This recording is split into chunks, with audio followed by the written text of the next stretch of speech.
کہ جب بھی ہم دیکھتے ہیں سماج میں بیماریاں ایک ایسی چیز ہے جس سے کوئی انسان ایکسیپشنل اور مستثنا نہیں ہے. کوئی انسان یہ نہیں کہہ سکتا کہ جو ہے وہ بیمار نہیں ہوتا، اسے بیماری نہیں ہوئی، وہ کبھی بیمار نہ ہوا، یا اگر نہ ہوا ہے تو مستقبل میں آنے والے فیوچر میں وہ جو ہے بیمار نہیں ہوگا. تو بیماریاں ایسی چیز ہے جو انسان سے ایسی لگی ہے کہ جیسی زندگی ہے ویسی بیماریاں ہیں. انسان پیدا ہوا تو بیماریاں، پیدا ہوا تو انفیکشنز، پیدا ہوا تو فلاں مسائل، پیدا ہوا تو فلاں. اور بیماریاں مطلب انسانی سماج، انسانی زندگی سے بالکل بہت گہرائی سے لگی ہوئی، اس سے مستثنا، اس سے ایکسیپشنل، اس سے بچ کر کسی کو چارہ انسان کو ہی نہیں کہ بیمار نہ ہو. پھر چاہے یہ بیماریاں کتنی متشدد، کتنی زیادہ سخت ہوں گی، کتنی کم ہوں گی، معمولی ہوں گی یا اور زیادہ تیز ہوں گی، ایک الگ بات ہے.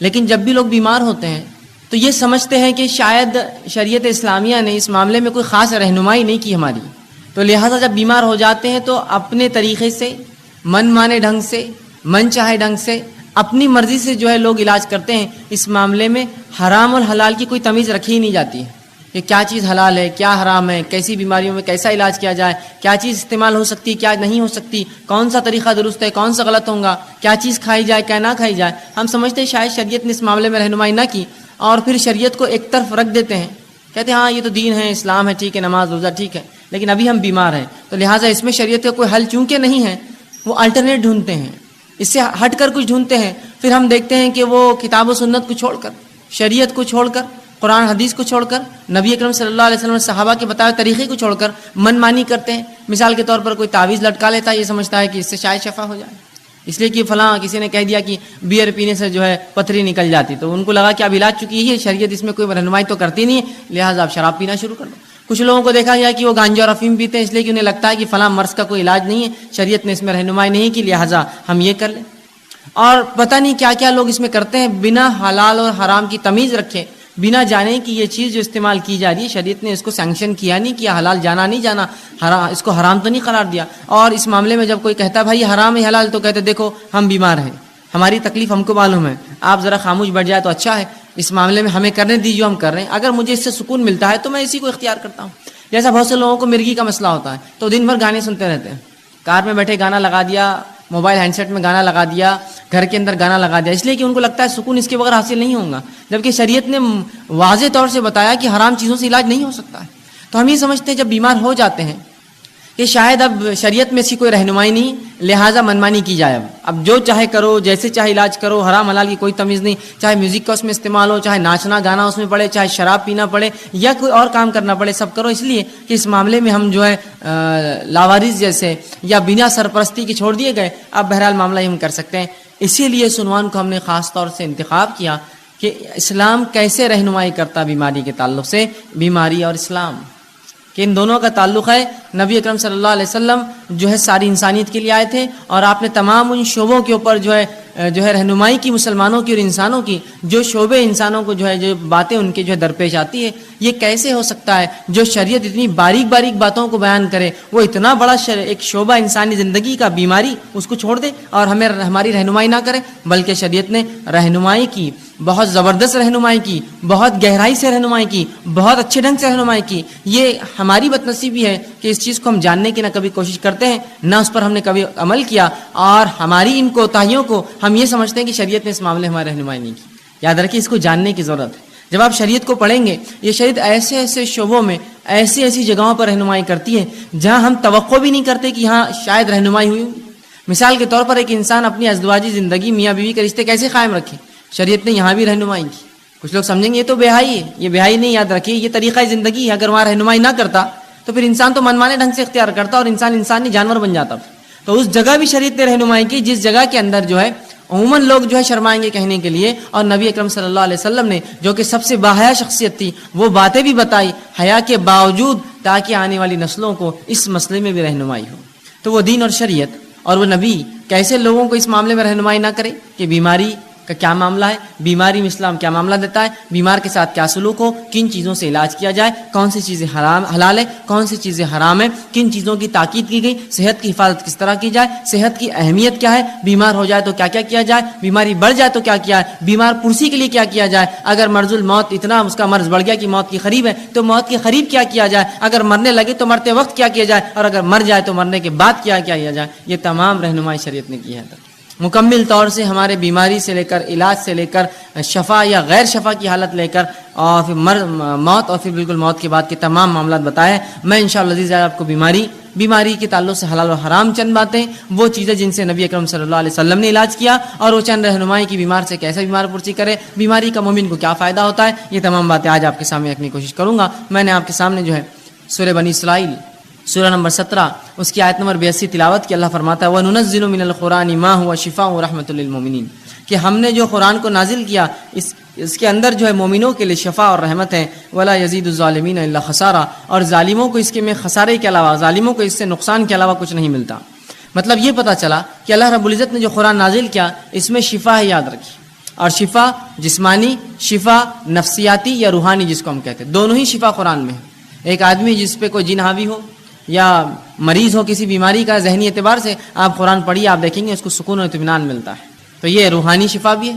اسی طرح جسمانی شفا بھی ہے. بہت ساری بیماریوں میں نبی اکرم صلی اللہ علیہ وسلم نے قرآن کو پڑھنے کی تاکید کی. قرآن کے فضائل میں یہ تمام باتیں بہرحال آ سکتی ہے. آپ فضائل قرآن کے عنوان پر یہ باتیں جو ہے پڑھ سکتے ہیں، تحقیق کر سکتے ہیں. بہرحال آئیے، تو اللہ نے فرمایا کہ ہم نے اس قرآن کو نازل کیا جس کے اندر مومنوں کے لیے شفا ہے اور رحمت ہے، اور ظالموں کو اس کے اندر خسارہ ہے. ظالموں کے لیے تو قرآن نقصان ہے، اس لیے کہ اللہ کی کتاب مان کر اس کو نہیں پڑھتے، ان کے لیے ہدایت نہیں ہے اس کے اندر، لہٰذا وہ خسارہ اٹھاتے ہیں. ورنہ مومنین کے لیے تو شفا ہے اور رحمت ہے اس قرآن کے اندر. اور اسی مقصد کے تحت اللہ نے اس کو نازل کیا. وَنُنَزِّلُ، ہم نے اس کو نازل کیا یہ مقصد کے تحت کہ مومنوں کو شفا اور رحمت اس سے حاصل ہو، اور ظالموں کو اس سے نقصان کے سوا اور کچھ حاصل نہیں ہوتا، یاد رکھیے. اسی طرح نبی اکرم صلی اللہ علیہ وسلم کا ایک فرمان سنن ابن ماجہ کی ایک حدیث میں نے آپ کے سامنے تلاوت کی. اللہ کے رسول صلی اللہ علیہ وسلم فرمایا کہ اللہ رب العزت نے ایسی کوئی بیماری نہیں جس کو نازل کیا. اس حدیث سے پتہ چلتا ہے کہ بیماری اللہ کی طرف سے آتی ہے. رسول اللہ فرماتے ہیں ان اللہ لم ينزل، کہ ایسی کوئی بیماری نہیں ہے جس کو اللہ نے نازل کیا لیکن اس کی شفا، اس کی دوا بھی نازل کر دی، اس کا علاج بھی نازل کر دیا. شفان فتداؤ، تو لہٰذا تم دوا کرو، علاج کراؤ. تو یہاں اس حدیث میں نبی اکرم صلی اللہ علیہ وسلم وضاحت کر دی کہ ایسی کوئی بیماری نہیں ہے جس کو اللہ نے نازل کیا ہو. تو پتہ چلا بیماریاں آسمان سے آتی ہے، اللہ بیماریاں دیتا ہے لوگوں کو، لیکن اس کا علاج بھی اتارتا ہے ان بیماریوں کے ساتھ. فتداؤ، تو لہٰذا تم دوا کرو، علاج کرایا کرو. تو پتہ چلا علاج کرانا چاہیے. بیماریاں اللہ کی طرف سے، بیماری اللہ بہرحال مختلف، کبھی سزا کے طور پر، کبھی آزمائش کے طور پر لوگوں کو دیتا ہے، اور اس کے بعد ہمیں حکم یہ آیا، اس کی دوا اللہ نے اتاری ہے، لہٰذا تم اس کے لیے دوا کرو، اس کے لیے علاج کرو. تو اس حدیث میں ان لوگوں کے لیے بھی تاکید ہے جو سمجھتے ہیں کہ علاج کرانا درست نہیں ہے، بس بیماری ہے تو بس توکل کرو، اللہ پر بھروسہ کرو اور بیماری کو سہتے رہو، بلکہ آپ علاج کرا سکتے ہیں. نبی اکرم صلی اللہ علیہ وسلم نے کہا دوا کرو، علاج کرواؤ بیماری کا. ٹھیک. اسی طرح ہم دیکھتے ہیں بیماری جو ہوتی ہے یہ صحت کا الٹ ہوتی ہے. انسانی جسم کی جو کیفیات ہوتی ہیں جس پہ انسان جیتا ہے جو سماج میں، وہ دو ہی کیفیات ہوتی ہیں، ایک صحت مندی کی اور ایک بیماری والی کیفیت. اب یہ ہو سکتا ہے کہ صحت مند ایک انسان مکمل ہو یا بیمار ہو، اور بیمار چاہے کچھ فیصد ہو یا کچھ زیادہ ہو یا کچھ زیادہ ہو. مختلف بیماریاں ہوتی ہیں، جیسے مثال کے طور پر انسانی جلد پہ کچھ ہو جائے، بیماری ہے، لیکن انسان اس سے بہت زیادہ پریشان نہیں ہوتا، ایک زندگی گزار سکتا ہے. کبھی جسم کی کسی ایک اعضاء میں بیماری ہوتی ہے جس سے اس کو تکلیف ہوتی ہے، کبھی پورے جسم میں اس کو بیماری ہوتی ہے، یا کبھی جو ہوتا ہے کہ اس کا جسم اور جو ہے تمام اعضاء کے اندر بیماریاں ہوتی ہیں، مختلف بہرحال چیزیں ہوتی ہیں. تو اس چیز کو ہمیں سمجھنے کی ضرورت ہے کہ اللہ کے رسول نے علاج کرانے کا حکم دیا. اب بیٹھے ٹھیک، تو ہمیں جو ہے علاج کرانے کا حکم دیا، اور بیماریاں جو ہے یہ صحت کا، یاد رکھیے، الٹ ہے. بیماریاں صحت کا الٹ ہوتی ہیں. تو اس چیز کو ہمیں سمجھنے کی ضرورت ہے کہ ایک انسان یا تو صحت مند ہوگا یا تو بیمار ہوگا، اس سے ہٹ کر کوئی تیسری اس کی حالت نہیں ہوتی. یا صحت مند اور بیماری کے بیچ میں تھوڑا زیادہ بیمار، یا کچھ صحت اور کچھ بیماری، یہ بہرحال ہو سکتا ہے، یاد رکھیے. تو ہمیں اس بات کو سمجھنے کی بہرحال یہ ضرورت ہے کہ انسانی سماج میں ہماری جو زندگیاں ہوتی ہیں اس کی دو ہی حالت ہے، یا تو صحت مند یا تو انسان بیمار ہوتا ہے. اسی طرح صحت جو ہے یہ ایک بہت عظیم نعمت ہے اللہ رب العزت کی، یاد رکھیے. صحت ایک عظیم نعمت ہے، اس لیے کہ اس کے تعلق سے بار بار نبی اکرم صلی اللہ علیہ وسلم نے بیان کیا ہے. تو صحت کو ہم غنیمت جانیں، اس عظیم نعمت کا ہم جو ہے زبردست فائدہ اٹھائیں. آئیے صحت کتنی عظیم نعمت اور دولت ہے. نبی اکرم صلی اللہ علیہ وسلم فرماتے ہیں، صحیح مسلم کی روایت، آپ نے فرمایا قوی مومن بہتر ہے اس مومن اور اللہ کے نزدیک زیادہ محبوب ہے بنسبت اس کے جو کمزور مومن ہیں. قوی مومن جو جسمانی اعتبار سے طاقتور مومن ہے، اللہ کے نزدیک زیادہ محبوب ہے بنسبت اس کے جو کمزور مومن ہے. حالانکہ خیر دونوں میں ہے، خیر دونوں مومن میں، اس لیے دونوں ایمان والے، لیکن جو طاقتور ایمان والا ہے وہ اللہ کے نزدیک بہتر ہے. سوال یہ ہے طاقتور ایمان والا اللہ کے نزدیک کیوں بہتر ہے؟ اس لیے بہتر ہے اللہ کے نزدیک ایک طاقتور، اس لیے کہ جب اس میں طاقت ہوتی ہے جسمانی اعتبار سے تو وہ ڈٹ کر نوافل ادا کرتا ہے، ڈٹ کر کماتا ہے تو ڈٹ کر زکوٰۃ ادا کرتا ہے، اللہ کے گھر کا حج کر سکتا ہے اس لیے کہ صحت ہو تو پھر حج کریں گا, بیمار آدمی کے لیے بہت مشکل ہوتا ہے. اللہ کے گھر کے طواف اور عمرے کر سکتا ہے, اور بہت سارے فائدے یاد رکھیے ایسا شخص جو ہے اٹھا سکتا ہے. تو لہٰذا اس لیے فرمایا ایک قوی مومن اللہ کے نزدیک زیادہ محبوب ہے بنسبت کمزور مومن کے. حالانکہ خیر دونوں میں ہے, اچھائی دونوں میں ہے, برے کوئی بھی نہیں ہے, لیکن طاقتور مومن, صحت مند مومن کو فوقیت حاصل ہے کمزور مومن پہ, یاد رکھیے. اسی طرح صحت کی اہمیت بتاتے ہوئے نبی اکرم صلی اللہ علیہ وسلم فرماتے ہیں, جامع ترمذی کی روایت ہے, اس حدیث کو اگر ہم سمجھ لیں تو انشاءاللہ عزیز بڑا فائدہ اٹھا سکتے ہیں اپنی صحت کا. آپ صلی اللہ علیہ وسلم فرماتے ہیں اور کہتے ہیں اللہ کی دو نعمتیں ایسی ہیں جس کا بہت سے لوگ فائدہ نہیں اٹھاتے. کیا فرما رہے نبی اکرم صلی اللہ علیہ وسلم؟ اللہ کی ایسی بہت ساری نعمتیں ہیں جن کا مومن فائدہ نہیں اٹھاتے. مطلب پتہ ہی چلا کہ اس کا فائدہ اٹھاؤ, اگر الگ انداز میں بولا ہے تو مانا ہی فائدہ اٹھاؤ. تو اللہ کی بالخصوص دو نعمتیں ایسی ہیں جس کا ہم لوگ جو ہے فائدہ کم اٹھاتے, نہیں اٹھاتے. اور فرمایا پہلا صحت. دو چیزیں نعمتیں اللہ کی ایسی ہیں جس کا لوگ فائدہ نہیں اٹھاتے, اور خطاب ہم مسلمانوں سے. پہلا صحت کا فائدہ اٹھانا چاہیے, اس لیے کہ دوسری کی روایت میں جامع ترمذی کی آپ نے فرمایا صحت کا فائدہ اٹھا لو اس سے پہلے کہ بیماری آ جائے. تو صحت کا فائدہ نہیں اٹھاتے آپ فرما رہے. دوسرا جو نعمت اللہ کی جس کو ہم ضائع کرتے ہیں وہ کیا ہے؟ آپ فرماتے ہیں دوسرا والفراغ, اور خالی وقت. یہ دو نعمت اللہ کی عظیم نعمت ہیں, ایک صحت اور خالی وقت. اور رسول اللہ فرماتے ہیں ان دو کا مومن فائدہ نہیں اٹھاتے. اور واقعی میں بات کتنی سچ ہے کہ جب اللہ ہمیں صحت دیتا ہے تو ہم کوئی کام نہیں کرتے ہیں, جب بیماری آتی تو ذکر و اذکار, صدقات, نوافل سب کا ہمیں جوش جاگ جاتا ہے. جب صحت تھی کیوں نہیں فائدہ اٹھایا؟ جب ذکر و اذکار کرتے, جب نمازیں پڑھتے, قیام کرتے, اہتمام کرتے, اس لیے کہ جب اللہ نے طاقت دی تھی. یا پھر جوانی تو چھوڑ دیتے ہیں, جوانی جب گزر جاتی ہے اور بڑھاپے میں پھر تمام اعمال کرنے کی کوشش کرتے جو جوانی کی عبادتیں تھیں. یقیناً شریعت یہ نہیں کہہ رہی کہ بڑھاپے کی عبادتیں قبول نہیں ہوتی, لیکن جوانی کی عبادتیں زیادہ مطلوب ہے بڑھاپے کے مقابلے میں, اس لیے کہ یہاں انسان ینگ ہوتا ہے, اس میں جوش ہوتا ہے, اور بہت سارے ایسے کام کر سکتا ہے جو عمر نہیں کر سکتا ہے وہ بڑھاپے کی عمر میں. تو کہا دو ایسی نعمتیں ہیں جس کا انسان فائدہ نہیں اٹھاتے, لوگ فائدہ نہیں اٹھاتے, مسلمان نہیں اٹھا رہے ہیں. ایک صحت اور دوسرا الفراغ اور خالی وقت. کتنی صحیح بات کہی. آج کتنا خالی وقت ہمارے نوجوانوں کے پاس ہے, لیکن کیا اس کا استعمال ہو رہا ہے؟ نہیں ہوتا ہے. کہاں ہوتا ہے؟ لوگ کہتے ہیں میں مصروف ہوں, لیکن مصروفیت کیا ہے؟ 2 گھنٹے 4 گھنٹے کہیں جا کے اور اس کے بعد خالی وقت بیٹھے ہیں, کبھی کھا رہے ہیں, کبھی کھیل رہے ہیں, کبھی بیٹھ رہے ہیں, کبھی چائے کی دکان پہ, کبھی حقوق پارلر کے اندر ہے, تو کبھی جم میں پڑے ہوئے, تو کبھی سوئمنگ پول پہ خالی وقت گنوا رہے ہیں, تو کبھی گھومنے پھرنے جا رہے ہیں. گویا اگر ایک انسان پورا 1 مہینہ اپنا شیڈیول نکالے, اپنا ٹائم ٹیبل بنائے, تو دیکھیے اس کے اندر سے میں سمجھتا ہوں بمشکل ہر روز 2 سے 3 گھنٹے ایسے جو واقعی میں جینوین یقینی طور سے وہ جو کچھ کام کرتا ہے, باقی سب رکامہ ہوتا ہے, خالی ہوتا ہے, اور فالتو کاموں کو وہ کام سمجھتا ہے. تو کتنی صحیح بات آپ صلی اللہ علیہ وسلم فرمائی. 2 نعمتیں ہم ضائع کرتے ہیں, ایک صحت, دوسرا خالی وقت. تو صحت کا استعمال کر لیجئے اس سے پہلے بیماری آئے, خالی وقت کا استعمال کر لیجئے اس سے پہلے کہ اللہ ایسی مصروفیت دے پھر آدمی خالی ترستا رہے, کاش کہ یہ ٹائم ہوتا تو یہ کرتا, کاش یہ وقت ہوتا تو یہ کام کرتا. 2 نعمتوں کا رسول اللہ فرماتے ہیں. تو پتہ چلا صحت بڑی عظیم نعمت ہے, تبھی کہا جا رہا ہے کہ ان 2 نعمتوں کو لوگ فائدہ نہیں اٹھاتے ہیں.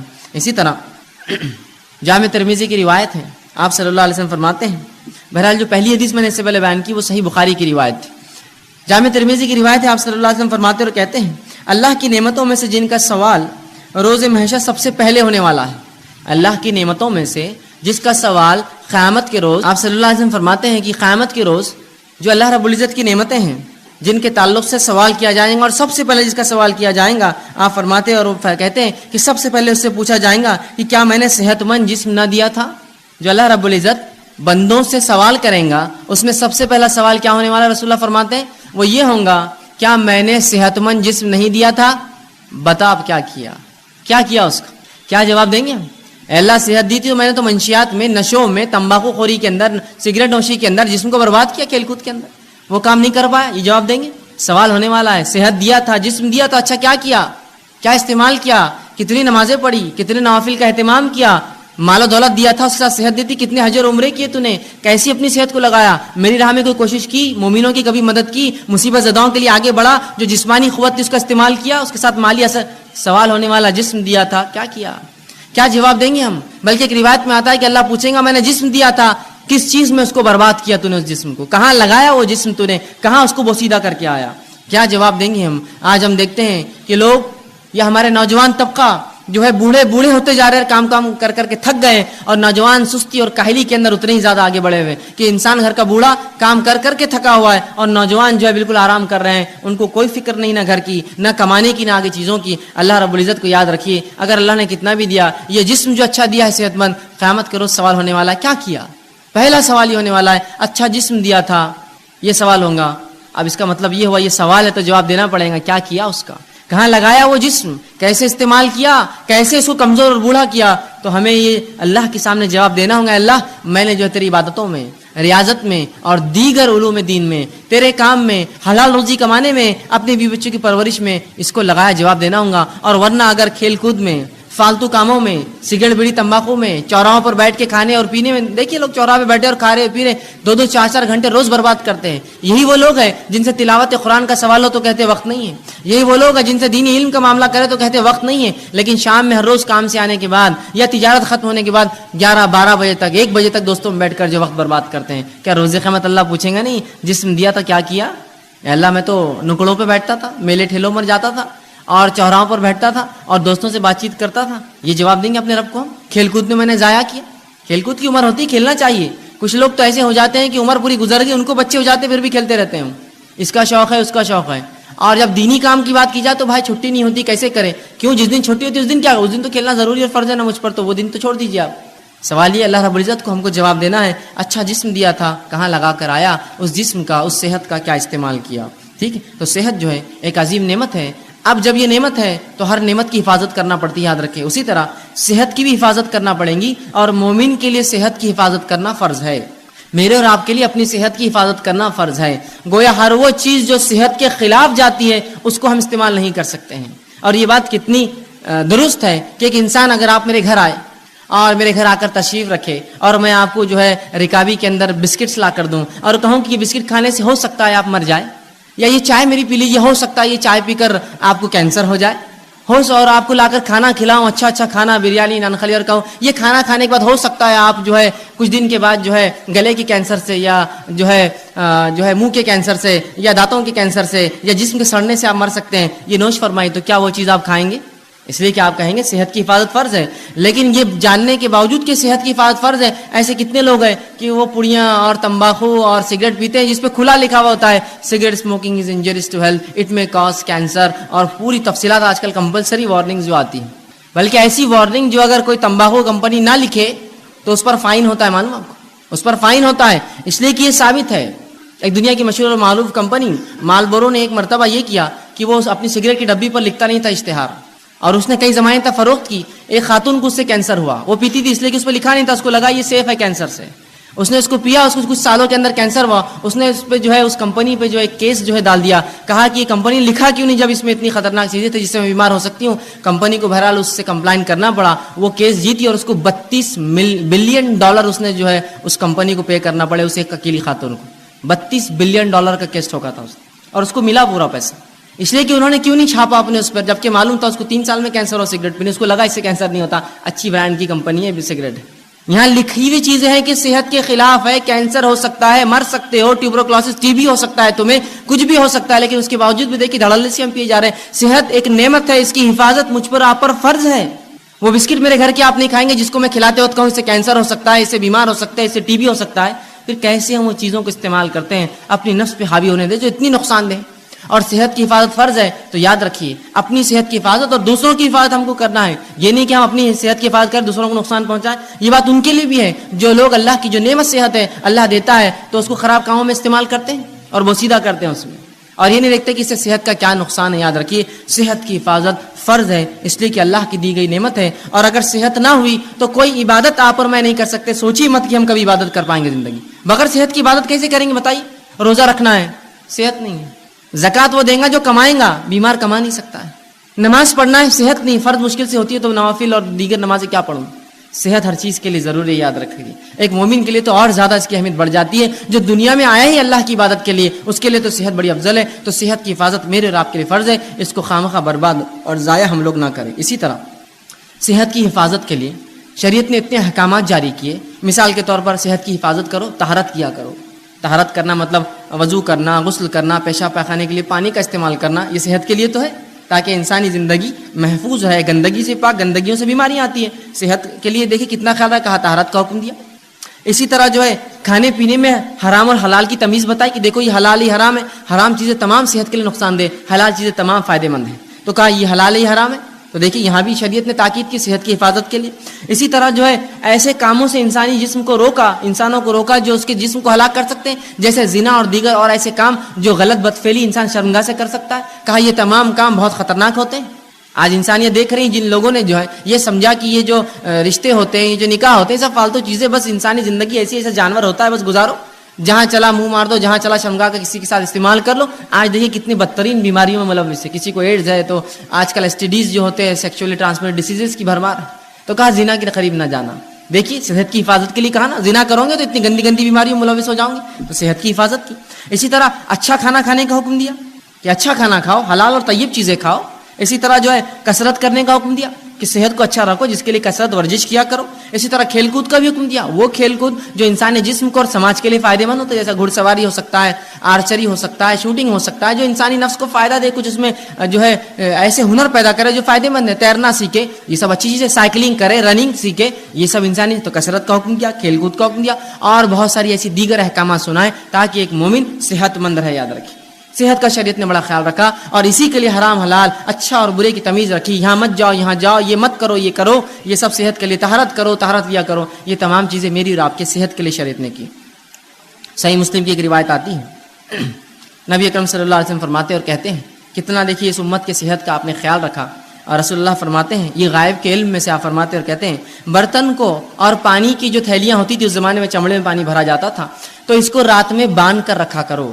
اس لیے کہ سال میں کوئی ایک دن ایسا ہوتا ہے کہ اللہ رب العزت آسمان سے بیماری نازل کرتا ہے، اور وہ بیماری جو ہے آسمان سے اترتی ہے، اور ایسی کسی کھلی چیز کو جب پاتی ہے جس کا ڈھکن رکھا نہ گیا ہو، کوئی کھانے کا برتن جس پہ ڈھکن نہ ہو، اس کا منہ بند نہ ہو، یا کوئی پانی کا ایک برتن ہو جس کا منہ بند نہ ہو، تو اس میں داخل ہو جاتی ہے. کیا فرمایا آپ نے؟ یہ بھی غائب کا معاملہ ہے. آپ یہ کہہ سکتے ہیں بیماری تو جراثیم پھیلاتے ہیں، اور جراثیم تو کہیں بھی جا سکتے ہیں. یہ غائب کا اس لیے میں نے پہلے کہہ دیا. اللہ بیماری کو جب نازل کرتا ہے، رسول اللہ فرماتے ہیں ہر روز اپنے برتنوں کو کھانے کی ڈھکا کرو اور پانی پینے کی چیزوں کو بند رکھا کرو. اس لیے کہ سال میں ایک دن ایسا ہوتا ہے جب اللہ آسمان سے بیماری کو نازل کرتا ہے، اور وہ بیماری جو انسانوں میں آتی ہے، اور ہر وہ کھلی چیز، کھلا برتن اور کھلا پانی کا جو حصہ ہوتا ہے اس میں داخل ہو جاتی ہے.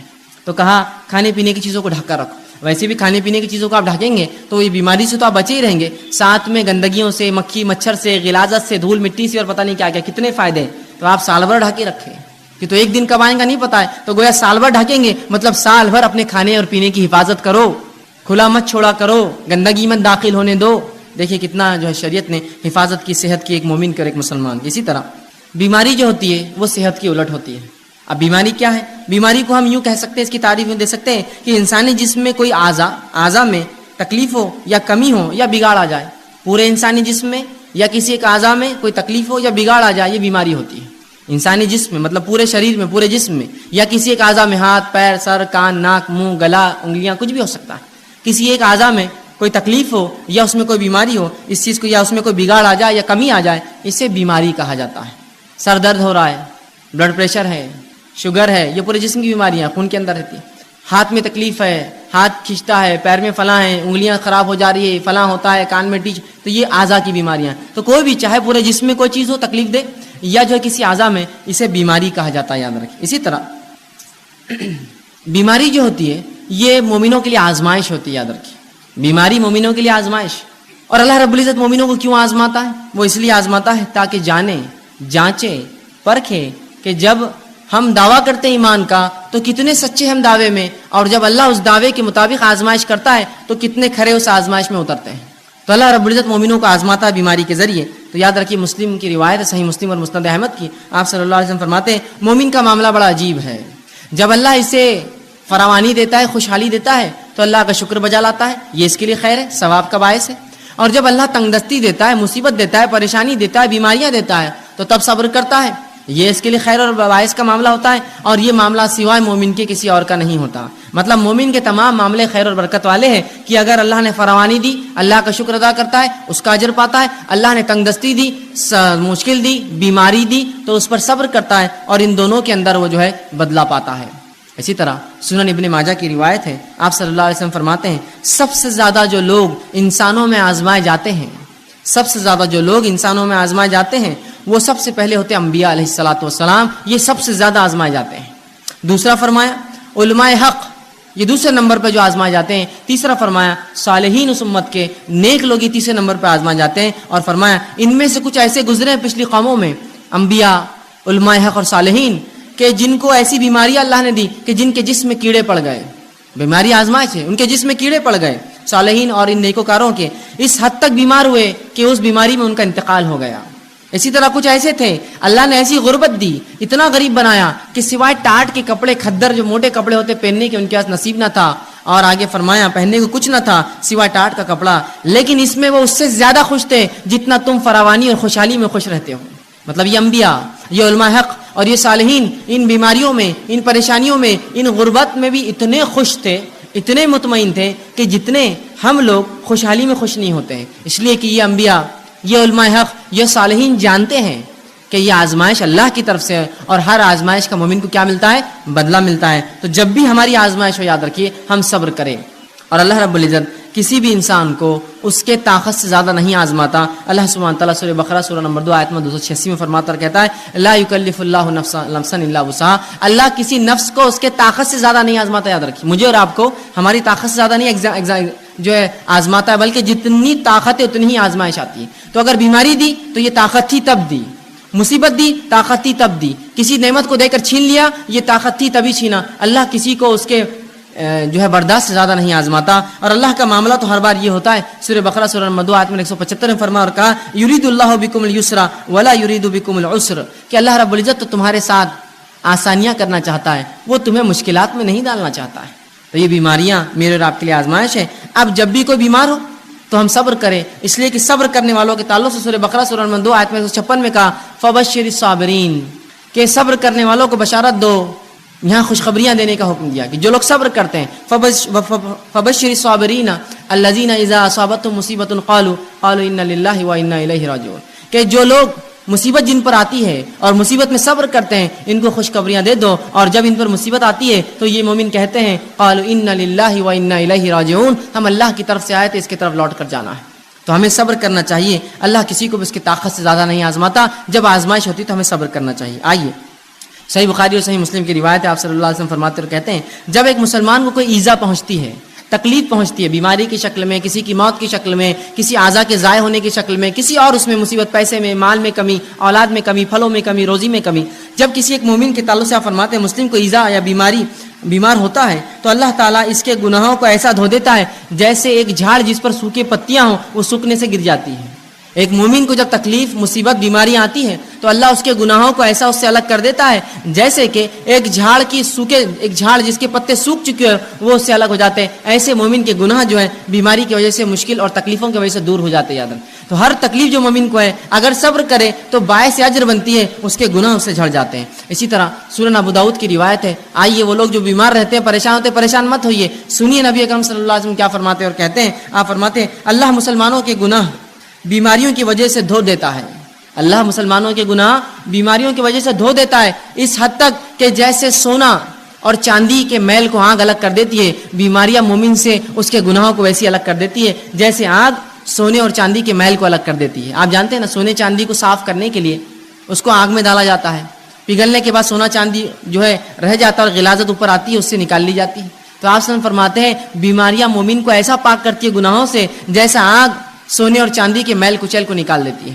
تو جو مومن بیمار ہوتا ہے وہ اس کی طاقت کے مطابق اللہ بیماری دیتا ہے، اسے کام ہے وہ صبر کرے، صبر کرنے کا بدلہ زبردست پاتا ہے۔ اسی طرح جب انسان بیمار ہو جائے تو علاج کرانا مستحب اور سنت ہے، یاد رکھیے ہر شخص کوشش کرے علاج موجود ہو تو ضرور علاج کروائے، اس لیے کہ نبی اکرم صلی اللہ علیہ وسلم کی روایت ہے، سنن ابن ماجہ کی حدیث ہے کہ اللہ رب العزت نے ایسی کوئی بیماری نازل نہ کی سوائے اس کے کہ اس کا علاج نازل کیا، تو لہٰذا تم لوگ جو ہے علاج کراؤ، جو خطبے میں نے حدیث آپ کے سامنے. تو اس حدیث سے پتہ چلا ہمیں علاج کروانا چاہیے. اب جب پتہ چلا علاج کروانا چاہیے، اللہ نے ہر بیماری کا علاج نازل کیا ہے، اب اس معاملے میں کیا احتیاط کرے، کیسے علاج کرے؟ تو آئیے، حرام چیزوں سے علاج کرانا یاد رکھیے جائز نہیں ہے. وہ چیزیں جن کو شریعت نے حرام قرار دیا ہے وہ چیزوں سے علاج جائز نہیں ہے. اس کے تعلق سے نبی اکرم صلی اللہ علیہ وسلم فرماتے ہیں، طبرانی کی روایت حدیث آپ فرماتے ہیں، ان اللہ لم یجعل شفاء شفاءکم فیما حرم علیکم، جو چیزیں اللہ نے تم پر حرام کی ہے اللہ نے اس میں شفا نہیں رکھی ہے. سمجھ گیا بات کو؟ حرام اشیاء کے اندر اللہ نے شفا رکھی ہی نہیں ہے، اس میں کبھی فائدہ ہو ہی نہیں سکتا. گو تھوڑے وقت کے لیے ایسا لگتا ہو کہ فائدہ ہے لیکن وہ شفا کبھی نہیں دے سکتا، اس لیے کہ رسول اللہ نے فرما دیا جن چیزوں کو اللہ نے تم پر حرام قرار دیا ہے اس میں کسی قسم کی شفا نہیں رکھی ہے. تو لہٰذا وہ اشیاء جو حرام ہیں، نشے کی چیزیں ہو سکتی ہے، دیگر اور چیزیں ہو سکتی ہے جو شریعت نے حرام قرار دی، ان کو کر کے ہم یہ نہ سمجھیں کہ اس سے فائدہ ہو سکتا ہے، اس سے شفا مل سکتی ہے، پھر چاہے بیماری جو ہے وہ نفسیاتی ہو یا جسمانی ہو. یاد رکھیں حرام چیزیں کر کے شفا حاصل نہیں کی جا سکتی، رسول اللہ نے اس کی وضاحت کر دی. تو جب بھی اب مجھے اور آپ کو اگر ہم بیمار ہو جائے علاج کروانا ہے تو حلال چیزوں سے علاج کروانا پڑے گا، حرام چیزوں میں اللہ رب العزت نے شفا نہیں رکھی. اسی طرح اب کوئی شخص بیمار ہو جائے تو بیمار ہونے کے لیے بعد یاد رکھیے قرآن و احادیث سے جو دم ثابت ہے، جو پڑھ کر پھونکنا چاہیے، دوا کے ساتھ یہ بھی کرنا چاہیے. جہاں حرام دواؤں کا استعمال یا حرام اشیاء کا استعمال دواؤں میں درست نہیں ہے، اس میں کوئی شفا نہیں ہے. اسی طرح یہ بات یاد رکھیے کہ انسان کبھی کبھار بیمار ہوتا ہے، بیماری ایسی ہوتی ہے کہ اس کو جو ہے جہاں دعا کی ضرورت ہے وہاں دوا اور دعا دونوں کی ضرورت ہوتی ہے. یاد رکھیں آج بہت سارے لوگ اس کی گواہی دیں گے، ایسے بہت ساری تھراپیز نکلی ہے جن تھراپیز میں یہ ہوتا ہے کہ صرف مریض کی آنکھ پر ہاتھ پھیرا جاتا ہے، صرف ہاتھ پھیرا جاتا ہے اور اس سے اس کو فائدہ ہوتا ہے. صرف ہاتھ پھیرتے ہیں، آپ جائیے ان کے پاس خالی ہاتھ پھیرتے ہیں، جبکہ نبی اکرم صلی اللہ علیہ وسلم نے اپنی زندگی میں تمام کام کر کے بتا دی. آپ لوگوں کے پاس جاتے، ان پر دعا پڑھ کر دم کرتے اور سہلاتے ان کو، وہ اعضاء کے اوپر ہاتھ رکھتے جہاں بیمار ہے. تو آج بہت سی تھراپیز ایسی بہرحال ڈیولپ ہو رہی ہے، دھیرے دھیرے الٹرنیٹ میڈیسنس آئیں گے مارکیٹ میں جس میں یہ ہے کہ صرف سہلایا جائے تو اس سے فائدہ ہو رہا ہے لوگوں کو. ٹھیک ہے، تو لوگ یہ سوچتے ہیں کہ یہ خالی دم کرنے سے پھونکنے سے کیا فائدہ ہوگا. بہت سارے فائدے ہوتے ہیں، اللہ کے کلام کا اثر ہوتا ہے، نبی اکرم صلی اللہ علیہ وسلم کو جو باتیں اللہ نے بتائی ان کلام میں اثر ہوتا ہے اللہ کی. تو اب اگر کوئی بیمار ہو جائے تو حرام چیزوں سے علاج نہ کرے. دوسرا، انسان اپنے نفس سے دم بھی کرے، سب سے پہلے اللہ سے پناہ طلب کرے اور پھر دنیاوی دوا کی طرف جائے. ہم سے جو کوتاہی ہوتی وہ یہ ہے، ہم جو ہی بیمار ہوتے سب سے پہلے ہم کہتے ہیں کہ ڈاکٹر، بس ڈاکٹر کا نام لے کے بھاگ گئے اور سمجھتے ہیں کہ اب ڈاکٹر صاحب نے جو دیا اس سے شفا تو ہونا ہی ہے. سب سے پہلے یہ کہے اللہ تو نے مجھے بیماری دی، مجھے صبر دے، اس بیماری کا اجر دے، اور اپنے نفس کو دم کرے، جو دعائیں بتا گئی وہ کرے اور ساتھ میں دوا بھی کریے آپ. تو ہم دوا کا طریقہ کیا اپناتے ہیں؟ پہلے فوراً بھاگتے ڈاکٹر کے پاس، یہ سمجھتے ہیں مکمل 100% شفا اللہ نے اس کے ہاتھ میں رکھی ہے اور لہٰذا آپ جب یہ دوا دیں گا تو میں جو ہے مشفی شفا یاب ہو جاؤں گا، مجھے اس سے صحت مل جائیں گی. یاد رکھیے غلط. ہمیں سب سے پہلے اللہ پر توکل بھروسہ کر کے، اللہ سے دعا کر کے، وہ تمام باتیں جو نبی اکرم صلی اللہ علیہ وسلم نے قرآن میں بتائی اس کا استعمال کر کے ساتھ میں علاج کروانا ہے. یاد رکھیے خالی علاج پر آپ بھروسہ کریں گے تو اللہ رب العزت کبھی شفا نہیں دیں گا. پھر اور جو آج ہماری کوتاہی ہوتی ہے، علاج جب ہم بیمار ہوتے ہیں سب سے پہلے سوچتے ہیں دواخانے گئے تو اچھے ہو جائیں گے، بلکہ کچھ لوگ تو نفسیاتی مریض ہوتے ہیں، خالی دواخانے کا چکر بھی مار کے آؤ تو بالکل ریلیکس ہو جاتے ہو، بہت اچھا لگ رہا بولتے ہیں. اور کبھی کبھار تو خالی گولیاں آپ دے دیجیے ان کو بھی میٹھی اور کھٹی کھانے کے لیے، بولتے ہیں بہت فائدہ ہو گیا، اتنا فائدہ ہوا کہ اسی کو انتہا نہیں. صرف جو نفسیاتی تھی، اگر آپ خالی نفسیاتی سوچ کر اتنا فائدہ محسوس کر سکتے ہیں تو سوال ہی جب اللہ پر بھروسہ رکھ کر وہ دعاؤں کو آپ دم کریں گے کتنا اللہ فائدہ دیں گا.